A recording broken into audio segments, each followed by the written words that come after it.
It was late autumn in 1885, when the mountains carried thin lines of snow and every breath felt like the end of something. That was when Miriam Hale ran out of towns willing to take her in. She arrived in Dustwater Valley on the back of a freight wagon, boots cracked, fingers stiff in thin gloves. Once, she'd had a small farm and a husband who promised the world until the rail accident took him. The bank took the land, and neighbors quietly stepped away from the widow whose luck had curdled. Now she carried only a carpet bag, a faded dress, and a stubborn refusal to fall apart. Dustwater was a small frontier town with a single muddy street. A few men glanced her way as she climbed down, their curiosity quickly turning into polite distance. Miriam walked straight to the cafe and offered what she always did: cooking, cleaning, hard work. "We're full up," the woman behind the counter said gently. "Can't be talking on strays."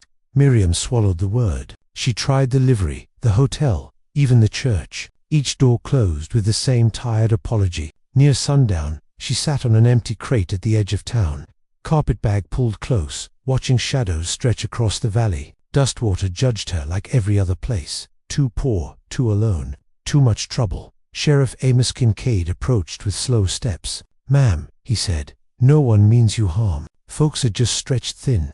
"I'm not a skin for mercy," Miriam answered quietly. "Just work." He studied her, then nodded toward the dark mountains. "There's a man up there, Colton Reyes, keeps to himself, breaks horses. Folks fear him more than they should, but he might need help. If you ain't scared off easy." "Is he dangerous?" Miriam asked. "Not in the way people think." Fear, she understood. She'd lived beside it for years. The trail into the foothills was steep and rutted. By the time Miriam reached the ridge where a small cabin leaned into the wind, her lungs burned. A man stood by the corral, a wide-shouldered cowboy with a rope in one hand and a restless horse in the other. Colton Reyes, a scar cut along his jaw, and his eyes held the quiet of someone used to being left alone. "You're off the road," he said, not welcoming, just noticing. "I was told you might need help," Miriam replied, stopping several paces back. "I can cook, clean, I don't eat much. I just need somewhere I ain't in the way." His gaze moved from her boots to her face, unreadable. "Town sent you up here." "Town sent me away," she said. Sheriff just pointed uphill. For a moment, the wind was the only thing between them. "This ain't a charity ranch," Colton said at last. "I'm not the problem," Miriam whispered. Then, stronger, "I just need a chance. Let me cook one supper. If you don't like it, I'll walk back down." Something shifted in his expression, small but real. "The bunkhouse is empty," he said. "If you're still here at sunup, we'll see about that supper." It wasn't a promise, but in a valley that feared him, it was the first sliver of hope she'd had in a long, long while. Miriam woke before dawn, breath misting in the cold bunkhouse air. The mattress was thin, the blankets scratchy, but it was the first roof she'd slept under in days. She rose quietly, washed her face in a basin of icy water, and set about straightening the small space. There wasn't much: an iron bed, a shelf, a narrow stove, but she tended each piece as though it mattered. After years of being pushed aside, it felt good to have something, however small, to tend to. Outside, the sky was still blue-black when she stepped into the morning chill. Colton Reyes was already awake, splitting wood by lantern light. His axe rose and fell with a rhythm that matched the mountains behind him, firm, controlled, unbothered by attention. Miriam hesitated, unsure whether to greet him or stay silent. "You're up early," he said without looking up. "I figured I'd start with breakfast," she answered. "If the offer still stands." He paused only long enough to nod toward the cabin. Stoves temperamental, heated slow. It wasn't warmth, but it wasn't rejection either. Miriam moved through the cabin with care. The place was tidy, but worn, scuffed floors, patched curtains, a single plate drying on the counter. She found beans, salt pork, and a handful of onions. Nothing grand, but workable. By sunup, the smell of simmering food drifted out into the yard. Colton entered quietly, removing his hat as though unsure whether she counted as company. He tasted the beans with a wooden spoon, his expression unreadable. "Good," he said simply. It was one word, but it settled inside her like a small flame. She wasn't a burden. She wasn't a stray. She'd earned that word. After breakfast, Miriam followed him outside. "What work needs doing?" she asked. Colton rubbed his jaw. "Barn roofs loose on the north side. Horses need brushing. Water troughs low. Just, don't spook 'em. I don't spook easy, she said before she could stop herself. For a heartbeat, Colton almost smiled. The day unfolded slowly. Miriam hauled buckets from the creek, her boots slipping on wet stones. She brushed the bay gelding until the horse leaned into her shoulder with a soft sigh. She swept the barn aisle, humming under her breath. Every so often, Colton passed by, giving instructions in short, careful sentences, never curt, never cruel. Once, she saw him watching her from the paddock fence, not with suspicion, but with something closer to curiosity, as though he couldn't quite puzzle her out. Near midday, Sheriff Amos rode up the trail. He dismounted stiffly, eyes flicking from Miriam to Colton. "Just checking things are agreeable," he said. "They are," Miriam answered before Colton could. The sheriff lowered his voice. "Ma'am, this valley carries long memories. Folks talk. You sure this is where you want to stay?" Miriam glanced toward Colton, who pretended to be adjusting a saddle strap. His shoulders were tight, braced for judgment. "Yes, Sheriff," she said, "I'm sure." Amos studied her, then tipped his hat and rode off. When he was gone, Miriam returned to her work. Colton approached, tugging off his gloves. "You don't owe me loyalty," he muttered. "I'm not loyal," she said. "I'm capable. There's a difference." This time, his smile finally appeared small, fleeting, but real. As the sun lowered behind the ridge, the two of them settled into a rhythm neither had expected. Quiet, steady, strangely comfortable. Miriam had survived another day, not by begging, but by belonging, if only just a little. And Colton, for the first time in a long time, didn't spend the evening alone.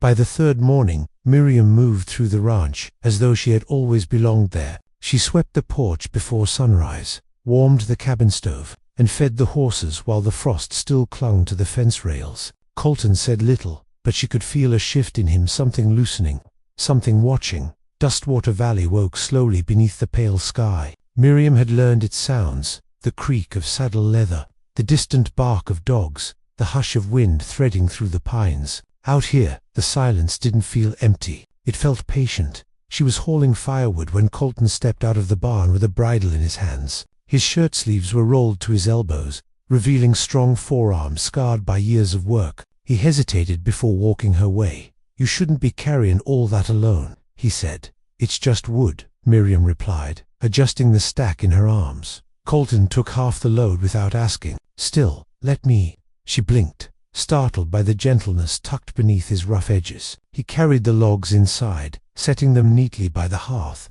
When he straightened, he cleared his throat, uneasy. "I'm heading into town today," he said. "Need supplies." Miriam felt a small pinch of worry. "Do people take kindly to you there?" His jaw flexed. "Not usually, but I don't go for conversation."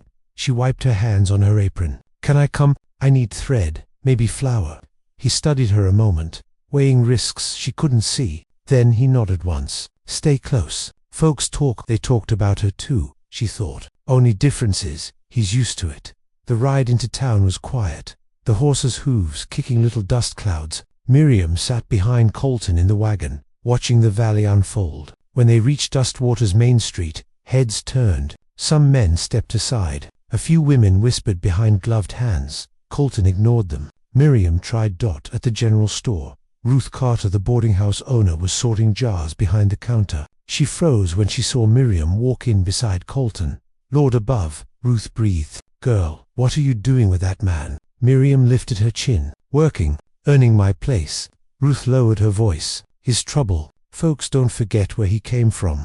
Colton stood a few steps away, pretending not to hear. Though Miriam saw the stiff set of his shoulders, she gathered her goods quickly, heart heavy. Outside, the wind picked up. Dust swirled around their boots. Miriam climbed into the wagon, but before Colton flicked the reins, she spoke softly. "You don't deserve the way they look at you." He kept his gaze on the horses. "They got reason. Past don't stay buried long." "Maybe," she said, "but the man I've seen isn't the one they fear." For several seconds, he didn't breathe. Then he looked at her. "Ain't wise to place faith where it don't belong," he murmured. Miriam held his gaze. "I haven't misplaced it." The smallest crack appeared in his guarded expression, flicker of something aching and unsure. Dot on the ride back up the mountain trail. Neither spoke much, but the silence had changed. It felt less like distance and more like possibility, frail, uncertain, but alive. Back at the ranch, Colton helped her down from the wagon. His hand lingered a heartbeat longer than necessary. "Thank you," he said, eyes lowered, "for not believing what they say." "Actions speak louder than rumors," she replied. He exhaled, a breath that sounded almost like relief. That evening, Miriam lit the lamp in the bunkhouse and sat on the narrow bed, hands folded in her lap. The quiet around her felt warmer than before, for the first time since arriving in the valley. She wasn't just surviving, she was beginning to matter. The days after their trip to Dustwater settled into a rhythm Miriam hadn't known she missed. Morning chores, the smell of coffee drifting from Colton's cabin, the horse's warm breath clouding the cold air. Even the silence, once sharp and uncomfortable, had softened between them, like fabric worn smooth from use. Colton spoke more now, though only in small pieces. A comment about a restless horse, a warning about the trail after rain. Sometimes, when he thought she wasn't looking, he watched her with the same careful attention he gave the mountain, something solid he could lean on without fear it would vanish. On the fourth morning, Miriam was mending a saddle blanket on the porch when she heard hoofbeats approaching. Colton stepped out beside her, one hand instinctively resting near his revolver. But it was only Sheriff Amos. His horse lathered slightly, as though he'd ridden harder than usual. "Morning," Amos said, dismounting. His gaze moved from Miriam to Colton, then back again. "Heard you two were in town." "We had errands," Colton replied, voice flat. Amos removed his hat and wiped his brow. "Town's been buzzing since. Folks don't like surprises." Miriam stiffened. "We didn't do anything wrong." "Didn't say you did." He looked at her a long moment. "Just want to be sure you know what talk can turn into out here." Colton's jaw tightened. "Let M talk." Amos sighed. "Some grudges run deeper than gossip." The sheriff left soon after, but his words clung to the porch rails long after the hoofbeats faded. Miriam returned to her stitching, though her hands trembled slightly. "Don't let Amos worry you," Colton said finally. "He's a good man, just cautious." "But cautious about what?" she asked. Colton hesitated, a long, silent hesitation that made the wind feel louder. Then he sat on the edge of the porch, elbows resting on his knees. "People in this valley remember who I used to ride with," he said, "before I knew better." Miriam set the blanket aside. "The Crow Boys." He blinked, surprised she knew the name. "Sheriff talk too much?" "No," she said softly. "People whisper when they think you can't hear." Colton looked toward the mountains. "I was young, stupid, angry. They took me in when I had no home left, thought it was loyalty. It wasn't, just surviving. I left them years ago, but that kind of past don't wash off." "Yet you saved a horse from breaking its leg yesterday," she said. "You helped me carry wood. You let me stay here. That don't erase who I was, but it shows who you are." He didn't answer. Instead, he rubbed a hand across his jaw, the scar along his cheek catching the light. For a moment, the guarded cowboy looked strangely unsure-like. Her belief in him was heavier than he knew how to carry. Later that afternoon, clouds began to gather above the ridge. Miriam stood at the barn door, watching the wind bend the tall grass. Colton joined her, arms crossed. "Storm's cumin," he said. "You should stay close to the bunkhouse tonight." "I'm not afraid of weather," she replied, his voice lowered. "I wasn't talking about the weather." She met his eyes. "Whatever's coming, we'll handle it, one day at a time." A long silence stretched between them, tight, fragile, honest. Then Colton nodded once, as if accepting something he'd fought against for years. As the first rumble of thunder echoed through the valley, the two of them stood side by side, neither quite touching, yet no longer alone. For the first time, Miriam sensed that the storm inside him was starting to break, and she wasn't running from it.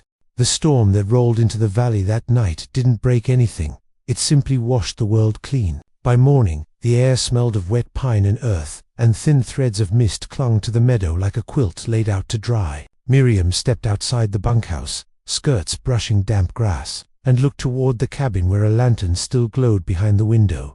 Colton hadn't slept. She knew it before she even saw him. He sat on the porch steps, elbows on his knees, staring at the mountains as though they held an answer he wasn't sure he deserved. His hair was damp from rain, his shirt sleeves rolled to his forearms, and his expression carried the quiet edge of a man wrestling ghosts. Miriam approached slowly. "You been out here long?" "Didn't feel like laying down," he said. "Nightmares again." He didn't deny it. Instead, he shifted, giving her room on the step. She sat beside him, hands folded in her lap. For a long while, they watched the morning settle over the valley. A hawk circled above the ridge, a horse snorted in the corral. The world felt larger than both of them, yet strangely small in this moment. Finally, Colton spoke. "People in town, they ain't wrong to keep their distance. The things I've done, there's blood on my hands. Fights I didn't walk away from, choices I made because I was too angry to care." His voice was rough, scraped by memory. "I don't want that following you." Miriam looked at him, not at the scar, not at the hardness, but at the man who'd shared his table and trusted her with his silence. "You left that life," she said. "That matters." He shook his head. "Past, don't let go just 'cause you're tired of carrying it." "No," she agreed softly, "but it can feel lighter when someone helps." Colton's breath caught like he hadn't expected gentleness to land on him so firmly. "I don't understand you," he murmured. "Most folks run when they hear my name." "I'm not most folks," she said, smiling faintly, "and I've had enough pain of my own to recognize someone who's trying." The wind moved through the grass, lifting loose strands of her hair. Without thinking, Colton reached forward and tucked one behind her ear. His hand paused there, trembling just slightly, before he pulled back. "Miriam," he said her name like it was something fragile. "You're not safe here. With me, people talk now. They'll talk more."